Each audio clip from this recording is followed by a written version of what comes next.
Oh, I just come out here for a drift, and you just missed it. You come out here pretty much every Sunday to wreck cars, and then gaps it. And I don't care if I get a fine, because fuck, I got 32 grand, fuck the police. And it looks like more fines are on the way for Ofiri as Detective Sergeant Chris McLeod arrives at the makeshift drag track. Hey lads, we'll just switch off, eh? Got a turbo door. My friend, you're down here. What sort of car we got this time? Lancer. A Mitsubishi Lancer. Jeez, that's not looking too sharp either, boy. Mind you, I ain't on the open road. You're not on the open roads. No. Open to and being used by the public, it's called. Mr. It's not the first time Chris has busted this group, and it probably won't be the last. Just cruising around, boss. Just cruising around looking for trouble? Man, I found some. No trouble here, mate. Hey! Never trouble when you see me. Jeez, how old's that warrant of fitness? Couple months. Yeah. You got tickets on the 29th, eh? Friday. Yeah, I got pulled up for speeding. Got no off, 20 k's over the first time, no off, no reg. So I ended up with losing 20 demerits there. Pulled up again an hour later for doing 19 k's over and got the exact fine. Another 20 demerits gone. Don't know how many I got left now. So we come out here to get away from the police and have fun. And they find us. I've been tracking this fella here, I think. Mister, I'll just check my book and see how far I have to go back to find your details, eh? Might not be in there one, might be in the old book. It's not that old. Was this pink sticker made or what? We look good with the pink sticker. I'll leave some checks, boys and girls. See what we're going to do, eh? These are a group of boy racers. Their cars aren't the flashiest. They have every intention of doing skids and wheelies. Vehicles are unwarrantable. In some respects, they've been a long time since they've had warrants. So some of them are going to get green stickered and given the option of getting a warrant of fitness, or they'll pay the fine. Their attitude isn't too bad, pretty friendly, but they're just persistent offenders and have received tickets over the last few weeks and done nothing about infringements that they've been committing. Yep, I'm going to sticker it until you get it done. But if you put that on, then I have to pay again, don't I? Yep. No, green's... No, the leather, what's that? It's a green sticker. Yeah, then I have to pay. But yeah, because it's $80 for a green sticker. Is it? Yeah. $80? Yeah, or something. Wow. And 90 for. And I've already paid the $40. Well, maybe you're going to have to learn, eh? Because you shouldn't be out here hooning around on a car that hasn't got a warrant of fitness since 2005. But you've seen what it's all fixed, so more or less it's got a warrant, it just hasn't been put on. It's not all fixed. Yeah, it is. No? Yep. I had a look at your what's name. It's not all fixed. What's it getting stickered for? Because it's got no warrant of fitness for a start. But in spite of the evidence, the boys are adamant that the police are just giving them a hard time. They don't like me. They think I'm trouble. Probably am, but fuck it. What about you, Dion? Oh, I think the cops are kind of annoying, bro. They pick on you for no reason. Yeah, no, fair enough. Shit, the fine to be worth more than your car soon. I've given you 7 days to comply, all right? Oh, and then I get off the fine? You get off the fine, all right? Sweet as. But your warnings are running out, son. You just continually drive clapped out vehicles and you put yourself at danger and certainly other people on the road. There's some nice people you're hanging around with, mate, and you're putting them at risk. Wipe the dust away first, bro. It won't stick properly. You've had a bit of experience, haven't you?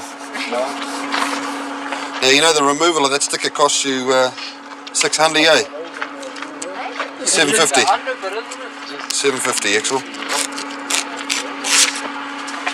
Now, you're to drive at no more than 80 kilometres per hour, all the way back to Mata Mata. We don't mind you fellas having fun, but geez. Illegal cars. That's all good. Okay, guys. Yep. Oh, look at the dicks.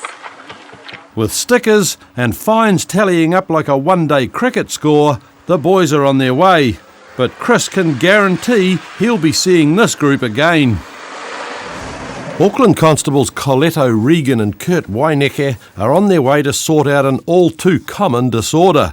But this one involves a skill saw. Just along Mount Smart Road in Onehunga, there's a taxi driver that has a fare outstanding of $55 that the passenger's refusing to pay, and is getting quite aggressive with the taxi driver. So taxi driver just wants our assistance before things get out of hand. At the scene, the police find the concerned taxi driver and Lance, who's trying hard to barter his way out of having no cash for his cab fare. You got this taxi? Yeah. And you owe him some money? I've got my Air Force card and stuff, and I was supposed to have some money put in. So I went to the thing and it hadn't been put in, so I offered him like a skill saw, which is worth like $140. Yeah, it's not cash though, eh? Yeah, I know. I realised that, and I said to him, he can come back like tomorrow and return the skill saw, and I'll give him the money I owe him plus the gas that it cost him to get here. How come you got to jump in a taxi knowing you had no money to pay for it? Did you not hear what I just said to the lady? I said, I have an Air Force card here, and I was expecting a transfer last night, but it didn't go through. So that's why I did. It's a weekend though, eh? It doesn't always go through on the weekend. Well, I'm not a bank expert. Normally there is money in there, and there just wasn't. And there's the skill saw over there, you can see it. I offered it to him. What's he going to do with the skill saw? I offered him the deal that he could return it tomorrow, and then I'll give him his money plus the money it cost him for gas to get there to return it. That's fair enough. It's fair enough if you paid the fare in the first instance. Yeah, but I didn't do it on purpose. If I had done it on purpose, we wouldn't even be at this stage here now, you know. But they are at this stage, and no one's impressed with Lance's story or the deal that he's offered. So, have you guys made an arrangement yet that you both agreed on or not? No, he just wanted to call the police. So I said, oh yeah, whatever. I didn't try and run away or anything, just stood here. That's cool. Right, so what would you like to have? Would you trust him to come back tomorrow with money? I don't think so. I never had good experience. Yeah, fair enough. Fair enough. Oh well, handcuff me up. Off I go. In some countries you can barter and stuff. Yeah, we're working with cash here. Yeah. He's provided a service to you, so... You don't pay for a taxi fare with a skill saw. Maybe there might be something else that the gentleman likes. No. And Lance's next attempt to settle his fare gets an even cooler reception. What's this for? Fuck, it's empty. I gave him my license to hold on to, when we got at the airport. And then this is the card that's empty. So you've given him a Prezi card and a skill saw? I never gave him that. I just gave him that to hold on to, and it was just happy you gave it to hold on to? What's he going to do with it? No, it was with the license. It was I was trying to assure I think you him gave him that because there's a visa symbol on there and you're trying to, Exactly. God, don't come to your little sneaky conclusions. Honestly, I gave him that conclusions, it's an to, obvious conclusion. to prove to him that I wasn't going to run away. Why'd you give someone a Prezi card? With no way out of the fare, Lance tries one more tack and offers up his last possession. What is it? It's cannabis. Oh, okay. Oh, yeah. Okay. None of this makes any sense at all. Who carries around a canvas with them? To the airport. Well, I do art, so Yeah. I guess an artist would use canvas. Yeah. With nothing left to give, the police come up with an arrangement and Lance comes up with an apology. You're going to pay it, eh? Tuesday? Because I'll be really annoyed if I have to come back here and deal with you again. I'll be really annoyed. There you go.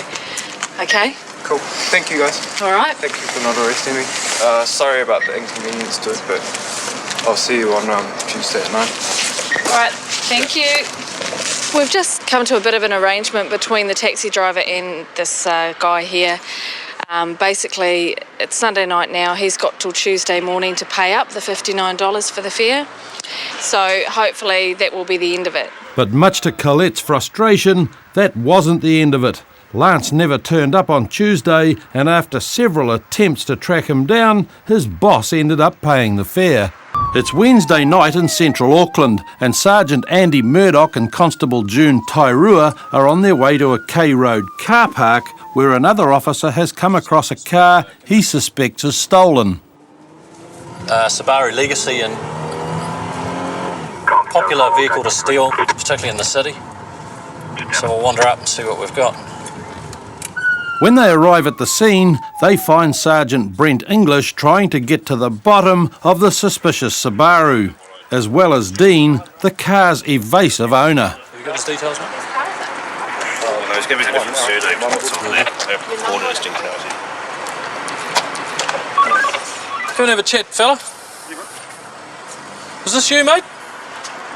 Whose birth certificate's this? Is it you? Yep. I was just coming across Cross Street and I saw a Subaru Legacy parked over here with a sole occupant. I went ahead and stopped the vehicle and spoke to the occupant. The registration comes back to a green Subaru, which this obviously isn't, so it's raised some concerns, and the ignition's pulled on the vehicle and the driver is acting pretty furtively about things, so and we're going to go through the vehicle and see what we can find out. All of those match. All the firewall and the VIN and that match with the rear window. Have you run that? No, I haven't put them through. But all of those are matching, just the plates aren't matching. As the checks continue, Dean's spinning a strange story about his mum buying the car for him and how he lost his keys to the Henderson police. Is it stolen? No. So why don't the plates match?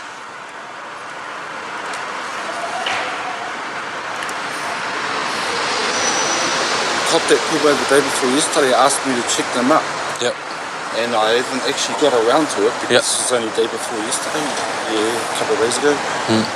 So I'm actually still getting around to checking them up, but he did have a look under the bonnet and he did tell me that something's up with it, you know. But it's gone into my mum's name, it was through the post office, so I don't understand. So have you seen the ownership papers through your mum's name, or? Yeah, she done it properly, you know, in the post office. You wouldn't lie to me, would you? No. But Dean's troubles have only just begun. As police look around the car, they get a distinct whiff of marijuana. Hey, can you smell it? I just had a smell. Colleagues just informed me that there's an odour of cannabis in the car. Okay, they can smell cannabis. So under the Misuse of Drugs Act, it entitles us to search the car and you. So under Section 18.2 and 18.3 of the Misuse of Drugs Act, we're going to search you and search your vehicle because we have reasonable grounds to believe there may be cannabis inside the car. Do you understand that? The search reveals worse news for Dean. This isn't marijuana, it's everything you need for methamphetamine, a Class A drug. I've got a butane lighter, which is gives a nice hot, clean flame that they use to smoke their meth, or heat the pipe to smoke their meth. Little pipe there. It's you can see it's quite a lot of dried meth residue in the pipe. The stems are white from crystallised meth, and the bulb of the pipe there you can see has been used for smoking meth. You always find them wrapped up in a little sock or a cloth or something like that. And we've got a point bag that's got the remnants of some methamphetamine in there, along with a knife. We shall keep on looking. Although the search is still going on, there's already enough evidence to charge Dean. You're under arrest, mate. You're under arrest for possession of methamphetamine. Okay? You have the right to consult and instruct a lawyer without delay and in private. You may refrain from making a statement. And once you get back to the station, you're welcome to ring a lawyer. They're free. You can provide a list if you need to. Court next week, mate. Wednesday. At Auckland Central Police Station, Dean was quickly processed and released on bail. Keep out of mischief. See you, fella. Take care, mate. In court, his charges were withdrawn when he pleaded guilty to more serious matters. Further inquiries revealed that the car was not stolen. I've been trying the door handles. Unable to give a description as I've only heard them. Where is it? From where? In Invercargill, a woman's called for help after spotting a man prowling around her house. And as officers Nicola Kett and Greg Ballantyne race to her aid, the seriousness of the situation increases. She's now saying that someone is trying to smash the back door. No idea who it could be. Not expecting to see anybody. She's very distressed at home alone. As Nicola and Greg arrive, they're joined by a Delta unit, and Crews quickly picks up a strong scent that leads them to a woodshed only metres from the house. Oi, what are you doing, mate? What are you doing? Who are you? Who are you? Who are you? Who are you? Bless you. What's your name? What's your name? What's your name? You. Start talking, mate. Fucking your leg, man. Get your hands out. Get your hands out. Oh, what the fuck? Sally. What are you doing in here, mister? What are you doing in here? I'm fucking hanging out in the garage with my friends in. Whose house is this? Do you know whose house this is? Whose house is it? Who?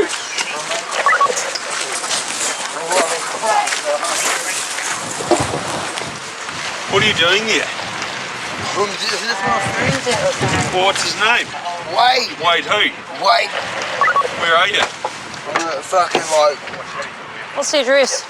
fuck, I don't know, man. Where are you? Fuck, I'm just fucking hanging out. What street are you on? I don't fucking know. Yeah, you wouldn't Fuck, I don't know. He's intoxicated, and he's tried to kick the back door in to gain access. If you have a look at the door, you can see marks where he's been trying to boot it in. He's in custody now, so we'll take him back to the station. And on the way to the station, Simon struggles to explain why he was trying to break into the house. What were you doing in that property? Getting arrested. Well, you wouldn't have been getting arrested if you were in there. Well, I'm getting arrested now, aren't I? Well, whose property is it that you're in? Like, do I know? You don't know. What's your name? God. Sorry? What is your name? So you're not going to tell me your name? Yeah, my name. Where are you from? Tiana. Tiana. What are you doing down in Invercargill?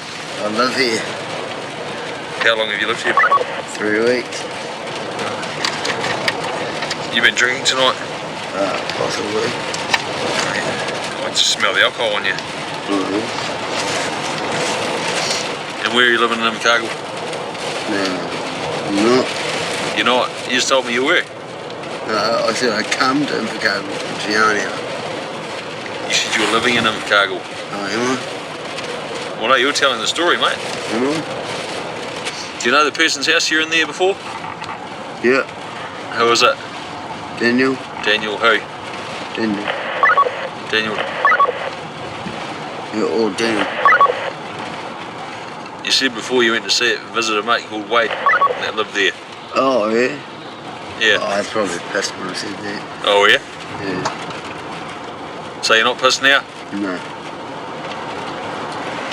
But there's no probably about it, and back at the station, Simon digs himself into even more trouble. Careful what you're doing there. What was that, mate? I'm just going to take the handcuffs off you. Because you don't know who the fuck I am, man, and you're just pushing it. Sorry? You're pushing it. Just put that arm up there. Yeah, that's cool, that's cool. What am I pushing, mister? He's you pushing your limits, mate. Yeah, you specifically. Put your arm back up there. And look at him. Put your arm back up there. Trying to be the man. Yeah, you're the man. I'm just taking the handcuff off you, mate. Well, just take Wait, it off just then. take your chest Well, up hurry and do what the you fuck tell. up, man, and do it. Oh, it's just a fucking handcuff. What do you got in your pockets? Oh, heaps of drugs and shit. Yeah, I'm badass. Look up at that camera. Yeah, take one step forward. Turn around in a complete circle. Yeah, backwards to the wall. Just remain there for a period. Even now, he doesn't seem to know where he was or why he was there.